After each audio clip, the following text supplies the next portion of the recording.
Olá, muito boa noite. Vamos a mais um Frente a Frente ao vivo nesta sexta-feira. Hoje recebemos a irmã Regina da Costa Pedro, diretora nacional das Pontifícias Obras Missionárias e membro do Comitê Supremo das POM para um período de 5 anos, de 1º de agosto de 2024 a 31 de julho de 2029. E você pode mandar a sua pergunta, participar do programa, basta apontar sua câmera para o QR Code que aparece na tela. Seja muito bem-vinda, irmã Regina. Muito obrigada, Ana. Será uma noite de muita conversa. Eu começo perguntando para a senhora, destacando aqui. A senhora foi a primeira mulher a assumir a direção nacional das POM em 2022. E agora, nomeada membro do comitê pela Santa Sé. Como a senhora recebeu essa notícia? Ana, o coração ele balança bastante quando chegam notícias como essas, né? Porém, eu recebi também com muita gratidão, com surpresa, porque teve a indicação dos nomes na última Assembleia Geral que nós tivemos em Roma, mas a nomeação em si vem do dicastério para a evangelização. E aí, quando chega uma correspondência da Nunciatura Apostólica, você sempre fica com um pouco de receio, né? E essa vez, quando chegou a correspondência, era então com essa nomeação, confirmando uma indicação que tinha sido feita. Porque para fazer parte do Comitê Supremo, cada continente indica alguém do continente, né? E daqui das Américas, tinha aparecido também meu nome como indicação, mas a nomeação de fato chegou mesmo só o mês passado, do início do mês de agosto, né? A partir dessa nomeação, o que vem para lá frente? Quais são os desafios agora? Os desafios, porque o Comitê Supremo, primeiro, qual é o papel do Comitê Supremo? O Comitê Supremo ele tem um papel importante de fazer um pouco essa ligação entre o trabalho das Pontifícias Obras e o próprio dicastério da evangelização, manter esse diálogo. E, ao mesmo tempo, a representatividade das bases. No mundo, nós somos 130 diretores e diretoras das Pontifícias Obras, nos diversos continentes. Então, eu represento o continente das Américas junto ao Comitê Supremo. Então, ao mesmo tempo que esse diálogo entre dicastério e Pontifícias Obras, é levar também para o Conselho Central, para o Comitê Supremo, as aspirações do território ao qual eu pertenço. Então, Brasil sim, mas todas as Américas também. E como a senhora realiza esse trabalho? Quem te apoia? Quais são as fontes que a senhora colhe para poder levar essas informações até esse comitê? Bom, nos continentes nós temos sempre a possibilidade de nos reunir os diretores por continente. Este ano, em maio, antes da nomeação, na Assembleia Geral, nós tivemos também a nossa reunião dos diretores. Porém, agora depois da nomeação, eu vou ter uma reunião com os diretores em Porto Rico no mês de novembro, durante o Congresso Missionário Americano que vai acontecer. Nós vamos ter também a possibilidade de nos reunir como diretores do continente, das Américas. E ali sim, tem a possibilidade de conversar com eles para ver quais são as demandas, quais são as expectativas também como continente que nós queremos levar para o comitê. A senhora, como mulher e religiosa, está quebrando barreiras, participou da reunião do Conselho dos Cardeais no C9, a escuta das mulheres enriquece a igreja. O que foi abordado? Quais são os frutos que poderemos esperar daí? A participação no encontro dos cardeais com o Papa foi algo que, brincando, eu digo, ainda bem que tiveram fotos, né? Porque senão eu mesma não teria acreditado que tinha acontecido. Porque foi algo realmente muito grande, muito bonito. E eu gosto de dizer que aquele encontro foi no dia 15 de abril deste ano, ele não foi um encontro isolado. O Papa solicitou mesmo que fossem organizados 4 encontros nos quais ele pudesse, juntamente com os cardeais, ouvir as mulheres em diversas questões. Eu participei do 3º encontro. Para cada encontro iam 2 convidadas, né? E eu participei do 3º encontro.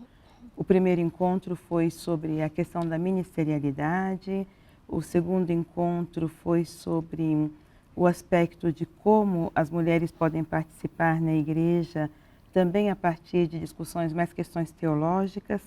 O terceiro encontro foi essa questão cultural, as dificuldades, a resistência que existe, porque existe, Ana, existe essa resistência grande da participação, da acolhida de algo que já é uma realidade. Porque a nossa presença na igreja, a nossa participação é uma realidade inegável. Desde a igreja primitiva, nós estamos presentes desde o segmento de Jesus e aos pés da cruz. Estamos sempre presentes, né? Porém, é como se houvesse uma resistência para aceitar essa participação. Então, o aspecto cultural. E o que foi discutido naquele dia, nós éramos duas, eu e uma professora da Pontifícia Universidade Gregoriana, professora Estela Mora. O que foi discutido naquele dia, então, foi isso. Eu levei um pouco a experiência da realidade da Igreja do Brasil, e digo da Igreja do Brasil porque eu não me preparei sozinha, mas eu tive a possibilidade de conversar com outras mulheres dos 4 cantos do Brasil mesmo, para levar não só a minha voz, mas a voz de diversas mulheres, e ao mesmo tempo discutindo um pouco sobre o porquê dessas resistências. A questão do clericalismo, a questão da dificuldade de permitir que a mulher possa ceder a situações de instâncias de decisão, coisas que o Papa Francisco está fazendo hoje, não é? Então foi um pouco isso que nós discutimos. O que se pode esperar disso? Ana, eu penso que um fruto ele já está muito claro. O Papa Francisco, ele não é uma pessoa teórica, simplesmente ele fala teorias, mas como ele mesmo afirma, a realidade é maior do que as ideias, não é? E esse gesto que ele colocou, essa decisão de convocar esses 4 encontros, já foi uma maneira de iniciar uma prática nova na igreja. Quando se ouviu dizer que o Papa e 9 cardeais dedicam das 9 da manhã à 1 da tarde para ouvir mulheres falando, colocando perguntas num diálogo, quase como eu estou conversando com você aqui agora. É uma prática nova. E o Papa diz, com isso, que não devemos ter medo, porque algo foi confiado para a mulher e é um enriquecimento para a própria igreja.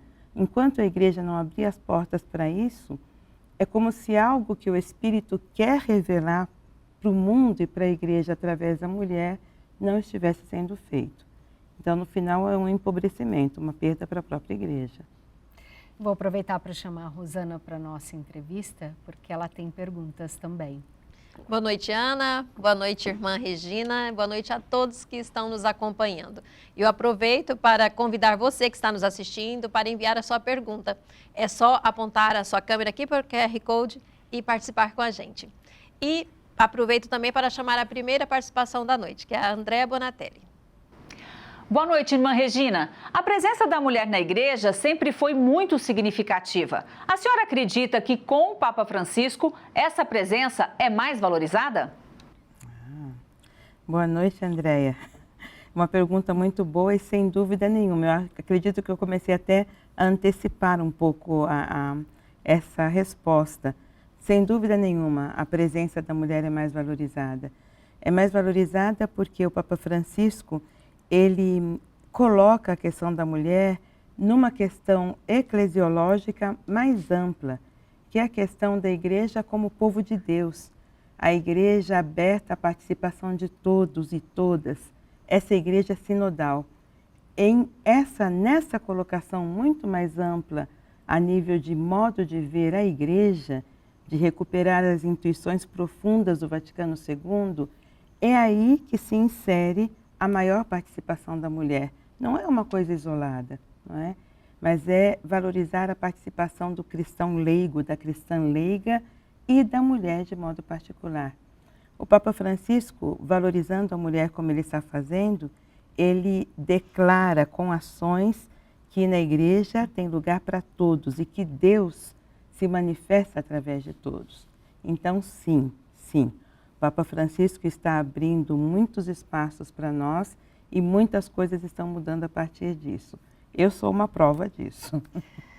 Mas a senhora ainda encontra resistências religiosas? As mulheres ainda encontram resistência, mesmo tendo esse aval, o apoio do Santo Padre? Sim, Ana. Mesmo tendo o aval e o apoio do Santo Padre, as resistências ainda existem. Porque as resistências, como eu dizia antes, elas são também culturais. E as questões culturais, elas são muito perigosas porque elas se tornam normalizadas. Aquilo que é cultural parece que é normal. E muitas vezes não se discute. E se não se discute, não se nomeia, não se pode mudar. Então as resistências existem sim. A resistência do clericalismo é uma resistência grande que todas nós mulheres enfrentamos na igreja e quando estamos em instâncias de decisão, isso também aparece. A resistência da parte de, quase como se fosse uma surpresa, que uma mulher possa ter uma preparação adequada em teologia, na parte bíblica, quase como se fosse uma surpresa, como se não fosse uma coisa normal. Então essas resistências existem. Na parte da igreja, dentro da igreja, eu posso dizer que aqui na Igreja do Brasil, mesmo junto ao episcopado, eu tenho uma grande gratidão, porque de verdade eu tinha um pouco de receio de entrar neste mundo. Porém eu percebo que existe uma aceitação, existe uma escuta, mas existem pessoas que resistem sim. Que resistem, que, como eu dizia antes, que se surpreendem, nossa. É mais difícil, então, chegar lá para as mulheres, como aqui, na vida, em qualquer profissão, também é na religião. É sim. E como que a senhora acredita que as mulheres, as religiosas, podem ajudar nessa renovação da fé, nesse levar, nesse evangelizar? Que olhar, que sentimento, que forma diferente que o Papa Francisco deposita nas mulheres, que a senhora acha que precisa ter esse despertar? Nós somos metade da humanidade, não só como número, mas como realização daquilo que é humano. Tem algo do ser humano que só nós carregamos, como tem algo do ser humano que só o homem carrega, o masculino e o feminino, que se complementam, que revelam a beleza de Deus. Então, isso é algo inegável. Ninguém de nós sozinho revela completamente essa beleza que Deus quis mostrar nas nossas diferenças, na nossa complementariedade. E eu acredito que a mulher, você disse antes, uma fala tua, que é mais difícil para a mulher chegar, não é? Porém, ao mesmo tempo, seja na igreja, seja na sociedade, tem lugares nos quais só nós chegamos. Que outros não chegam. A mulher, ela chega na profundidade daquilo que é a vivência do cotidiano. As visitas que nós fazemos, eu penso um pouco na minha vida missionária antes dessa realidade, desse serviço que eu presto agora. Quando você vai para os interiores, você chega em um vilarejo, você entra numa casa, você entra numa cabana, você vai para a cozinha e senta junto com essa pessoa, com essa mulher, junto com essa família, com essas crianças. Se cria um ambiente de uma partilha de vida tão profunda que dificilmente, não digo que seja impossível, mas dificilmente um homem, mais dificilmente ainda um sacerdote, chega neste cotidiano, chega nessa realidade. Então eu vejo que a mulher, ela tem a possibilidade de uma penetração cultural muito, muito profunda, em lugares que muitas vezes o homem, o sacerdote ou uma outra pessoa não chegam. Depois, um outro aspecto que eu gostaria de destacar é a relação mesmo da mulher com a palavra de Deus, com a transmissão da palavra de Deus. Existe quase uma connaturalidade da compreensão da palavra de Deus e da transmissão a partir da narrativa, da experiência, do testemunho das mulheres. E, para mim, esses dois aspectos, essa proximidade humana e essa connaturalidade da transmissão da palavra de Deus, São dois aspectos muito importantes, não é? Além do que eu disse antes, nós somos um aspecto da humanidade que Deus, passando através da nossa vivência, se manifesta de uma maneira diferente, única, pelo fato mesmo de sermos mulheres. Como são as conversas e quais são os desejos que o Papa Francisco expressa? Perguntas grandes. O Papa Francisco, posso contar uma historinha? Claro que pode, é o que nós queremos saber, a senhora que tem esse contato direto com o Santo Padre. Então, esse ano, os 2 encontros que eu tive com o Papa Francisco foram muito próximos, né? Porque eu estive no dia 15 de abril, que foi o encontro com os cardeais, e depois foi logo no mês seguinte, em maio, que foi a Assembleia Geral. E no encontro do dia 15, depois do momento, então, da colocação que nós tínhamos, cada uma de nós éramos 2, né? Tinha uma introdução primeiro, que uma irmã fez, e 40 minutos cada uma, um intervalo, e no intervalo ele veio conversar conosco, porque estávamos numa sala pequena, uma mesa mesmo, muito simples ali, e ele veio conversar conosco na hora do cafezinho. Então ele me perguntou de onde eu vinha, o que eu fazia no Brasil, qual era a minha atividade, dizem que ele pergunta isso para todos os brasileiros, se é verdade que no Brasil cachaça é água. Né? E me disse a um certo ponto, eu não vou me esquecer de você, porque a minha mãe também se chamava Regina. Né? Então isso para dizer o nível de proximidade. Não é? E as preocupações do Papa Francisco, elas apareciam nas perguntas que ele fez. Depois das nossas colocações, minha colocação, a colocação da professora Estela, ele fez 2 perguntas, eu me lembro muito bem. A primeira pergunta que ele fez era como nós víamos o problema do clericalismo, as raízes para nós do clericalismo na igreja. E a segunda pergunta, o porquê da resistência diante da participação da mulher na igreja. Então, para mim, essas perguntas que ele coloca são perguntas que mostram quais são as suas preocupações. E sobre o clericalismo, o Papa Francisco já falou abundantemente e continua falando, o clericalismo como uma manifestação também desse abuso de poder. E um clericalismo que eu gosto sempre de dizer também, que não é uma exclusividade dos clérigos. O clericalismo ele está presente no mundo laical, o clericalismo está presente em nós mulheres, o clericalismo é uma deformação, não é o que seria normal. E isso é uma preocupação do Papa Francisco, porque ele coloca de uma maneira muito clara, não é? O ministro é aquele que serve, o ministro é aquele que tem que ter o cheiro das ovelhas, é aquele que tem que realmente servir e não servir-se, mas é pastor, é o bom pastor, que se coloca mesmo, que dá vida, como o próprio Jesus. Então, para mim, essa é uma preocupação muito grande do Papa Francisco. E quando ele pergunta o porquê das resistências, essa busca de caminhos para a superação, compreender melhor quais são as dificuldades para poder superá-las. E uma terceira coisa, que não de uma fala, mas da prática do Papa Francisco, esse desejo de ouvir.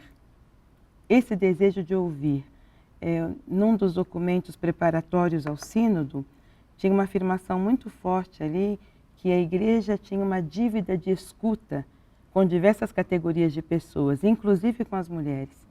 Então, me parece que essa postura do Papa Francisco é esse desejo de superar essa dívida de escuta. E ele se coloca para ouvir, se coloca à escuta. E para mim é um pouco isso que o Papa Francisco manifesta, né? Nos momentos de encontro com ele. Muito obrigada. A gente vai para um breve intervalo, mas a gente volta já já, não saia daí. Voltamos ao vivo, com Frente a Frente, que hoje nós recebemos a irmã Regina, e você pode mandar a sua pergunta para a irmã Regina, basta acessar o QR Code que aparece aqui na tela. Eu já convido para a nossa entrevista a Rosana Carvalho. Sim, nós temos perguntas aqui do Emerson Lemos. O Emerson, ele quer saber da irmã, ele comenta aqui: Em relação à importante missão da irmã Regina junto às POM, se a senhora acredita que o Espírito Santo tem papel fundamental em sua caminhada, irmã? Olha, que pergunta bonita, Emerson. Muito obrigada.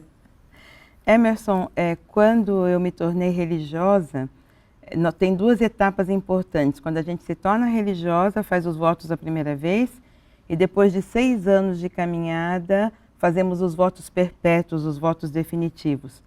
A minha primeira profissão foi na véspera da festa de Pentecostes, e a profissão perpétua foi no dia de Pentecostes.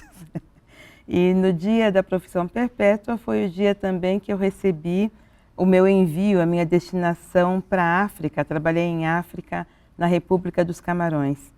Nós éramos 2 amigas que fizemos a profissão juntas, também na festa de Pentecostes, e nós costumávamos brincar dizendo que o Espírito Santo era o nosso padrinho, era o nosso padrinho de profissão. Então eu não tenho dúvida nenhuma, assim, eu digo isso da minha própria biografia para dizer que não tenho dúvida nenhuma que o Espírito Santo, ele está muito presente na minha caminhada, sempre esteve desde o início. E o Espírito Santo, nós sabemos que é o protagonista da missão. Nós não fazemos nada na missão sem o Espírito. Ou se fazemos algo na missão prescindindo do Espírito, não estamos realizando a missão de Jesus Cristo, né? E aí os Atos dos Apóstolos nos mostram isso de maneira muito clara, né? Esse Evangelho do Espírito que é os Atos dos Apóstolos. Ele que sempre guiou a missão da igreja. E onde o Espírito Santo põe as mãos, as portas das igrejas se abrem. Isso aconteceu em Pentecostes, as portas se escancaram, o Espírito que convida a ir sempre mais além. Então, de fato, para mim, na minha vida pessoal também, eu posso testemunhar que a presença do Espírito para mim é muito forte. E eu confio muito na ação do Espírito, porque eu sinto que a missão que Deus confia para cada um de nós, né? Mas eu digo para mim em especial nesse momento, eu sinto que é muito maior do que qualquer coisa que eu podia ter imaginado na minha vida. Conta pra gente como que foi a vivência da senhora na África, quanto tempo a senhora ficou lá, por que a senhora escolheu ir para lá? Olha, Ana, eu não escolhi. A senhora foi escolhida? Fui escolhida. Eu brinco, não escolhi nesse sentido, que a congregação ao qual eu pertenço, nós somos as Irmãs Missionárias da Imaculada, ligadas ao Instituto Masculino, que é o PIME, Pontifício Instituto das Missões. O nosso carisma, aquilo que nos fez entrar nessa congregação é a missão. Então, nós escolhemos a missão a partir do momento que entramos nessa congregação. Então, por isso eu digo, eu não escolhi a África. Todo mundo sabia que eu queria ir para a África, mas desde o momento que eu entrei na congregação, isso era claro, em algum lugar eu iria, né? E a África, em particular a República dos Camarões, né? Porque quando a gente fala África, estamos falando de um continente, mais de 50 países, enorme, uma riqueza, uma diversidade cultural muito grande. República dos Camarões, eu estive lá 8 anos, em 2 vezes. Estive 4 anos, vim de férias para o Brasil, passei pela Itália, deveria passar pela Itália 4 meses, fiquei 8 anos por lá. E depois desses 8 anos, voltei novamente, fiquei mais 4 anos, falei, agora sim, vou ficar até o final da minha vida. Depois de 4 anos, me chamam de volta para o Brasil de novo para fazer outros serviços aqui. Mas foram 8 anos, não é? E o serviço ali na República dos Camarões, para mim, ele foi muito bonito, porque eu trabalhei muito com os jovens. Na época, eu também era muito jovem, e trabalhei muito com os jovens. E o serviço de anunciar o Evangelho, anunciar Jesus, anunciar também a partir da própria vida, não é? Isso para os jovens, eu via que era uma fonte, sobretudo, de esperança muito grande. Uma fonte de alegria e de esperança muito grande.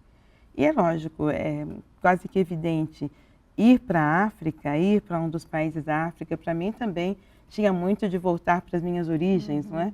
Então, voltar para essa origem africana, voltar para a mãe África, mesmo se não é uma coisa tão romântica assim como a gente imagina. Porque voltando para a África, mesmo sendo negra, afrodescendente, eu acabo sendo uma estrangeira ali também.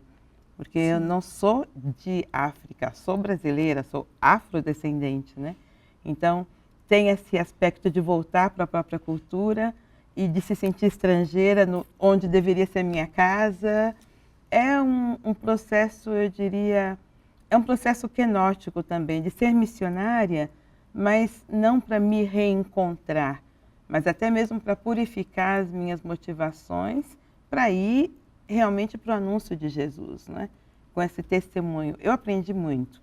Foi uma experiência, para mim, a missão, a ação missionária, adjentes, além fronteiras, é algo que te despe, sabe? Você tira todas as suas máscaras, as máscaras são arrancadas, né? Porque você é chamada a viver de uma maneira mais radical, mais profunda e mais verdadeira. Porque você tem que aprender a falar de novo, você tem que aprender as expressões culturais, você tem que aprender a se colocar, a se comunicar com as pessoas. Então, tudo isso tira muito daquilo que pode não ser o essencial. Eu sempre dizia que quando eu fui para a República dos Camarões, a impressão que eu tinha é que eu preparei uma mala muito bonita, né, bem preparada, com tudo aquilo que ia me servir, e quando eu cheguei lá, eu vi que a mala não servia para nada. Porque tudo aquilo que eu precisava, eu ia encontrar lá, e ia aprender lá, né? E esse processo de despojamento faz a gente crescer muito e se aproximar mais do que é o centro mesmo do anúncio, do centro da própria experiência de Jesus própria, para poder transmitir alguma coisa também. Grande experiência. Rosana? Sim, a pergunta aqui é da Noeli Aparecida, de Guarapuava. Ela quer saber da irmã. Irmã, em primeiro lugar, sou Ian e gosto muito do teu trabalho juntos à igreja em todo o mundo. A senhora ficou nervosa quando estava com o Santo Papa Francisco? Oi, Noeli, Guarapuava, uma saudação para Ian de Guarapuava, que eu conheço e carrego no meu coração. Olha, Noeli, lógico que a gente fica nervosa antes de ir para o encontro, sobretudo para o encontro lá com os cardeais, eu nem te digo. Noite sem dormir, dor de barriga, todas essas coisas, elas acontecem, viu? Mas quando eu cheguei, a presença do Papa Francisco, ele nos coloca numa... Ele é tão simples. Eu sei que é difícil falar assim, parece que é difícil até de acreditar. Mas ele é tão simples e tão humano que aquele nervosismo inicial, ele vai se dissolvendo.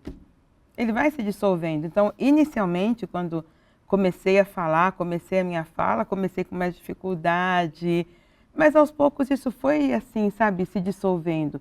Mas eu digo que muito pela própria presença do Papa Francisco, o modo como ele se coloca, de brincar com a gente, de você chegar, ele brincar, dizer que a mãe dele também se chamava Regina.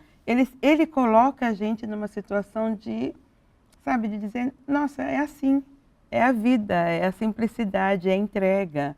Então, de verdade, o meu nervosismo, ele foi se derretendo mesmo, porque é quase como se não tivesse lugar da gente ficar nervosa diante de uma pessoa como aquela, que te transmite, desculpe-me, tanta paz, tanta simplicidade. Então, fiquei nervosa assim, mas o próprio Papa Francisco se encarregou de me acalmar, de acalmar meu coração. Que lindo. Rosana? Temos perguntas, mas antes eu quero aproveitar aqui para mandar um abraço para a Marina da Costa, de São Caetano do Sul, que está nos assistindo, a Zaida de Marataízes, no Espírito Santo, e também o Matheus Chimizo, de São Paulo, que está nos acompanhando. E eu chamo aqui para participar conosco a Vitória Fernandes. Boa noite, irmã Regina. Eu sou a Vitória, da Juventude Missionária da Paróquia São Vicente de Paulo. Eu gostaria de saber o que mais te motiva a continuar na missão. Vitória, olá, tudo bom? E viva a Juventude Missionária. Vitória, o que mais me motiva a continuar na missão é a convicção, primeiro, estava conversando com a Ana antes, que a Ana falou, nossa, mas a vida missionária deve ser tão difícil, porque vocês renunciam a tantas coisas, né, Ana? A gente estava conversando antes. Mas eu dizia para Ana, é um dom. É um dom. Então, o que mais me motiva a continuar na missão, a continuar a vida missionária, é sentir sempre vivo esse dom, esse primeiro amor. Eu decidi entrar na vida religiosa missionária, eu tinha 16 anos. Foram 2 anos de busca, encontrar bem a congregação. Aos 18 anos eu entrei.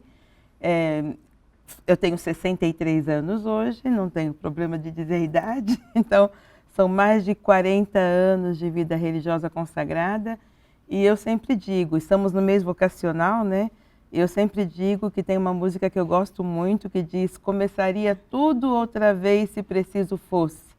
Tudo outra vez. Por quê? Porque é esse dom, é esse carisma, esse encontro com Jesus que Ele me encontrou e se revelou para mim assim, como missionário do Pai, como aquele que vai, que é incansável, que coloca a própria vida a serviço da vida dos outros. Então eu acho que assim, o que me motiva a continuar é o próprio Deus presente na minha vida, é o próprio encontro cotidiano com Jesus na palavra, na Eucaristia, nas pessoas, os desafios do mundo que a gente vê hoje, a necessidade de levar uma palavra de esperança, de receber uma palavra de esperança das pessoas que a gente encontra. Parece que motivação é o que não me falta, sabe? E vem de todos os cantos. É um pouco isso. Que a senhora continue sempre muito motivada. Aproveitando, a gente vai para um breve intervalo, mas a gente volta já já. Não saia daí. Voltamos com Frente a Frente ao vivo com a irmã Regina. Já convido a Rosana Carvalho para a nossa entrevista, porque tem pergunta do pessoal de casa. Sim, a Marina Costa Ferreira, ela fala aqui: gostaria de saber como a irmã Regina vê o futuro das missões em todo o mundo, visto que estamos num mundo cada dia mais agitado, repleto de informações e sem amor ao próximo. Saudações para Marina Costa Ferreira, que por sinal é minha sobrinha. E me faz uma pergunta difícil, assim, não se faz assim com a própria tia, mas tudo bem. Ela fez porque ela sabe que a senhora é a pessoa certa para responder para ela e para a gente. Então, o futuro da missão hoje, nessa realidade que nós estamos cada vez mais conturbada, voltando para o Papa Francisco, eu digo que ele não foi à toa que ele convocou esse próximo jubileu como Jubileu da Esperança. O Jubileu da Esperança. E quando nós falamos de Jubileu da Esperança, não é uma esperança vazia, uma esperança fictícia, simplesmente uma esperança assim. Mas é porque a nossa esperança é Jesus Cristo. A nossa esperança é uma pessoa, é alguém. Isso é a nossa esperança. E eu acredito que o futuro da missão no nosso mundo de hoje é sermos cada vez mais peregrinos e missionários da esperança. Justamente porque o mundo está tão conturbado. Justamente porque no mundo nós temos tanta dificuldade de viver hoje aquilo que é fundamental, que é a fraternidade. A campanha da fraternidade esse ano nos ajudou a falar disso, não é? Nós somos todos irmãos e irmãs. O grande tema da amizade social. A missão hoje, ela nos ajuda, hoje no futuro, tem o grande papel de nos ajudar a recuperar isso, recuperar essa dimensão da amizade, do amor, da fraternidade, da solidariedade, porque é isso que nos faz viver. É isso que nos faz viver. E colocar o Cristo no centro, como Ele sendo a nossa esperança, nos faz olhar para o futuro sem medo, sem nos preocuparmos se nós vamos ser mais ou menos, mais numerosos ou menos numerosos, sem nos preocupar, porque o futuro da missão está nas mãos de Deus. A missão é dele. Nós colaboramos com a missão de Deus. Então, essa certeza de que a missão é de Deus, que nós somos colaboradores e colaboradoras, que é Ele que faz crescer as sementes que Ele coloca nas nossas mãos para distribuir, essa certeza faz com que nós possamos semear também esperança. E esse é o futuro da missão. Um futuro de fidelidade àquilo que Deus quer. E Deus quer a vida do mundo. Quer a vida plena. Essa é uma segurança para nós. Então, Marina, vamos em frente com coragem e com esperança, porque nós somos só colaboradores e colaboradoras, mas é Ele que garante o futuro e o sucesso da missão. Rosana? Pois é, Ana, e sabendo que a irmã Regina iria participar aqui, a irmã Osana também enviou uma pergunta para nós. Boa noite, irmã Regina. Eu sou a irmã Osana.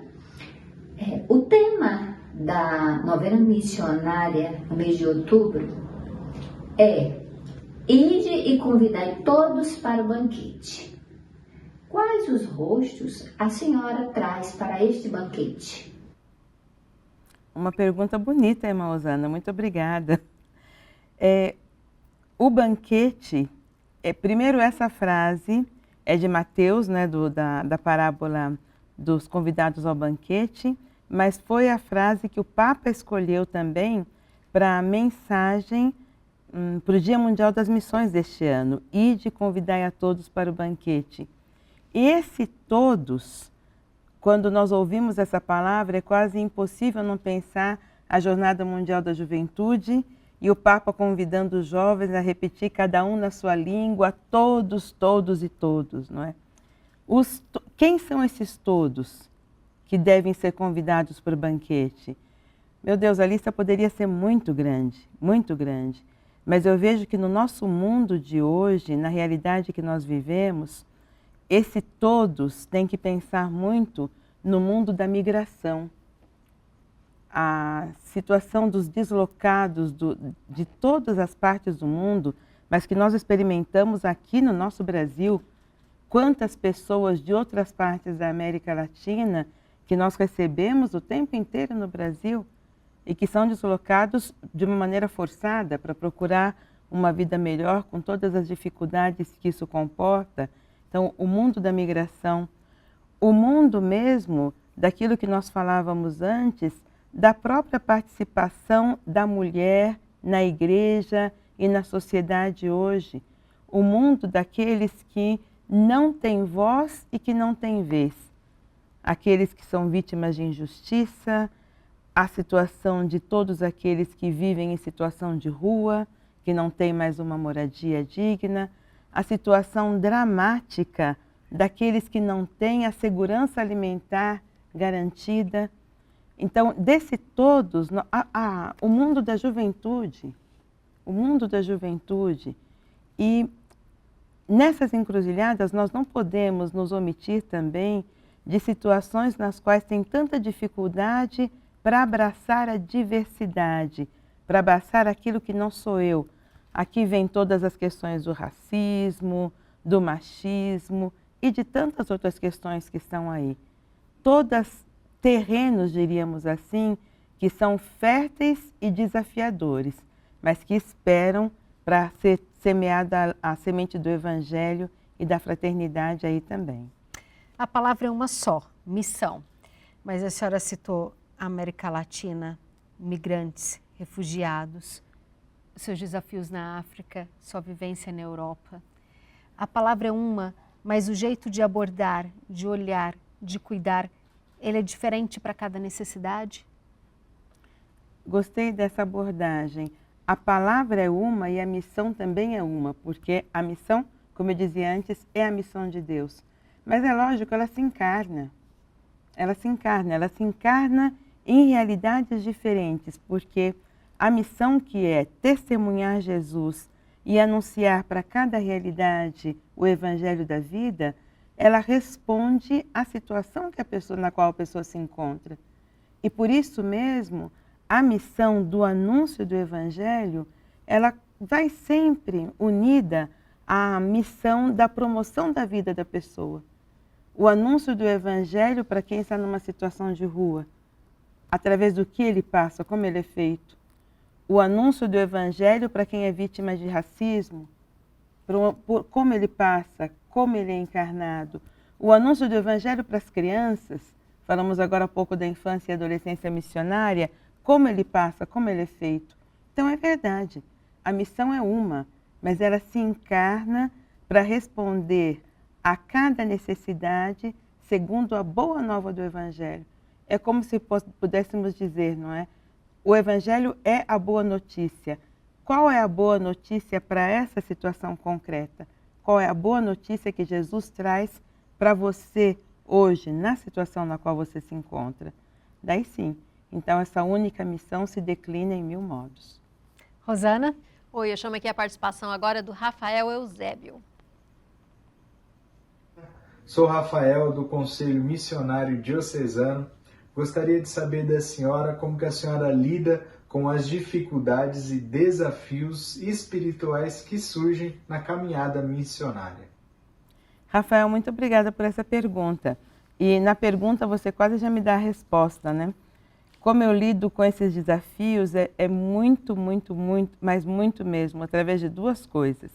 A primeira é a oração. Eu acredito que a oração, o contato cotidiano com o Senhor, na Eucaristia, na palavra, ele é muito importante. E o segundo é a colaboração, ter pessoas que trabalhem junto com a gente. Nas Pontifícias Obras, ali em Brasília, eu tenho uma equipe realmente maravilhosa. Eu brinco com os meus mais estreitos colaboradores, então os secretários das obras e também os outros colaboradores. E um momento muito importante para mim, e que une um pouco as 2 coisas, é o momento no qual nós nos encontramos para celebrar a Eucaristia juntos. Viajamos bastante, mas quando nós paramos para celebrar a Eucaristia juntos, o que acontece? As dificuldades que cada um de nós encontra, elas são partilhadas ali. E isso se transforma em força, não só porque nós partilhamos um com o outro, mas porque nós partilhamos com o próprio Senhor Jesus. E eu penso que essas 2 coisas, a comunhão com o Senhor e a colaboração daqueles que acreditam também na mesma missão e se doam para o mesmo fim, são as 2 coisas que ajudam a superar as dificuldades. Rosana? Eu chamo agora a Isis Marques para participar. Boa noite, irmã Regina. Eu sou a Isis, da Infância e Adolescência Missionária da Paróquia de São Vicente de Paulo.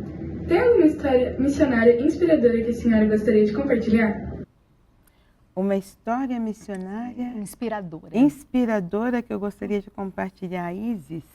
Deixa eu ver se eu vou poder lembrar assim tão rápido. Isis, eu vou lembrar uma história que eu gosto de contar. Eu trabalhei na República dos Camarões, como eu disse para vocês. E uma das coisas que eu gostava muito de fazer era de visitar os doentes e sobretudo, de poder também levar a comunhão para os doentes. E tinha uma senhora, eu não me lembro mais o nome dela, porque faz tempo, que ela morava numa choupana praticamente. E a última vez que eu fui levar a comunhão para ela, quando eu já estava voltando para o Brasil e que eu sabia que eu ia voltar para o Brasil, ela me deu 3 moedas. Me deu 3 moedas e me disse, olha, é para a tua viagem, para você comprar uns ovos para você comer durante a tua viagem. Até hoje, é a única coisa que eu ainda tenho da República dos Camarões, são essas 3 moedas que eu recebi daquela senhora. Então, para mim, essa é uma experiência da missão que eu carrego comigo com tanto carinho, porque mostra como as pessoas, elas te ensinam muito mais do que você pensa que você pode ensinar para elas. Aquele gesto de partilha daquela senhora há tantos anos atrás é algo que me alegra, me anima e que eu posso partilhar como uma experiência bonita até hoje, com você também. São essas experiências que fortalecem a senhora e faz com que a senhora leve seu trabalho, divulgue ele, incentive tanta gente nessa ação missionária da igreja? Eu acredito de verdade, Ana, que o trabalho que eu realizo hoje é um trabalho que não é meu, o que eu transmito não é meu, e é algo que foi se construindo na minha vida com tantas experiências, tantos encontros, tantas possibilidades.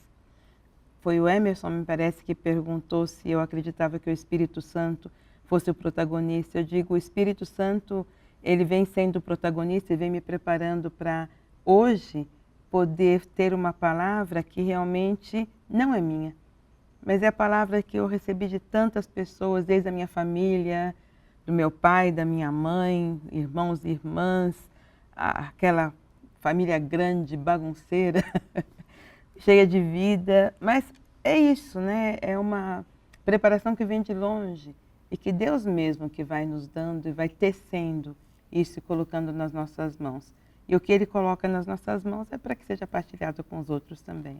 E a senhora vai partilhar mais ainda, porque a senhora vai participar do 6º Congresso Americano Missionário que acontece em Porto Rico. Qual será a atuação do Brasil que se espera desse congresso, irmã? Os congressos missionários americanos, eles são sempre importantes porque eles são um marco dentro da caminhada do continente para quê? Para nos abrirmos sempre mais para viver a essência daquilo que a igreja é. A igreja é missionária. E não esquecer que essa missão não tem fronteiras, é uma missão adigentes. Então o Congresso ele quer marcar isso. E este ano, de modo particular, o Espírito Santo, parece que hoje é dele que temos que falar, ele está presente, testemunhas de Cristo pela força do Espírito. É a partir daí que partem as reflexões. O Brasil, nesse congresso, a nossa delegação vai ser bem menor, Ana, que Porto Rico, dificuldade do visto e muito caro também para chegar em Porto Rico. Então a delegação é menor, mas vai ser com muito entusiasmo que a gente participa. E talvez, eu não sei se isso vai acontecer mesmo, mas tem uma expectativa aí que quem sabe o próximo congresso seja no Brasil. Depois a senhora conta pra gente. Talvez. Vamos ver como vai ser. O que falta para a igreja despertar em nós leigos essa importância da missão? Perguntas tão grandes. Não sei se eu vou responder a pergunta, mas assim, o que eu sinto que é importante nós termos claro é o seguinte, é que a Igreja de Jesus Cristo ou ela é missionária ou não é a Igreja de Jesus Cristo. A essência da igreja é missão. E a igreja é missão por quê? Porque Deus é missão. Deus é missão, Jesus é missão, a nossa vida é missão. É saída de si para poder comunicar ao outro a riqueza daquilo que nós recebemos. Se não for isso, não tem sentido a nossa vida. E eu penso que a grande dificuldade é que nós temos muitas tentações assim, de fechamento, né? O Papa Francisco fala tanto desse perigo da autorreferencialidade, de pensarmos nos nossos problemas, nas nossas dificuldades e ficarmos reféns disso, esquecendo que nós somos para a missão, porque foi para isso que Jesus veio. E na mensagem do Papa Francisco para o Dia Mundial das Missões deste ano, ele usa uma imagem que para mim é muito forte. Ele diz que o drama da igreja hoje é que Jesus continua batendo na porta, mas só que ele bate do lado de dentro, pedindo para sair. Porque às vezes nós queremos manter Jesus fechado e esquecemos que ele veio para a missão e nos quer missionários, não é? Então eu não sei se eu respondi a tua pergunta. Lindamente. Mas eu acredito que seja um pouco por aí. Respondeu para mim, para todo mundo que está assistindo. A gente está terminando, irmã Regina. Eu quero agradecer Ser de Luz, esse trabalho maravilhoso que a senhora realiza, esse despertar que temos que abrir as portas, ir além e levar a mensagem de Deus e olhar mais caridosamente para o próximo. Gente, está terminando, deixa um recado para quem ficou com essa noite de sexta-feira com a gente aqui. Então, quem ficou conosco até agora, primeiro um agradecimento grande por você ter nos acompanhado até esse momento e o convite para que nós possamos pensar realmente naquilo que nós somos como cristãos, como cristãs na igreja. A missão não é algo que nós fazemos, mas é algo que nós somos, que faz parte da nossa essência, do nosso ser. Papa Francisco diz, eu sou uma missão nessa terra. Então, que cada um e cada uma possa descobrir de uma maneira cada vez mais profunda, a partir do próprio encontro com Jesus, como você é chamado a ser uma missão nessa terra. E uma missão sem fronteiras, sem confins, até os confins da terra. Muito obrigada, irmã. Eu é que agradeço pela possibilidade de estar aqui com vocês e por esse bate-papo tão gostoso. Muito obrigada, obrigada a senhora, obrigada a Rosana, a toda a equipe aqui do estúdio, a quem acompanhou e principalmente a você de casa que ficou com a gente nesta sexta-feira. Fiquem com Deus, um excelente final de semana. Tchau, tchau.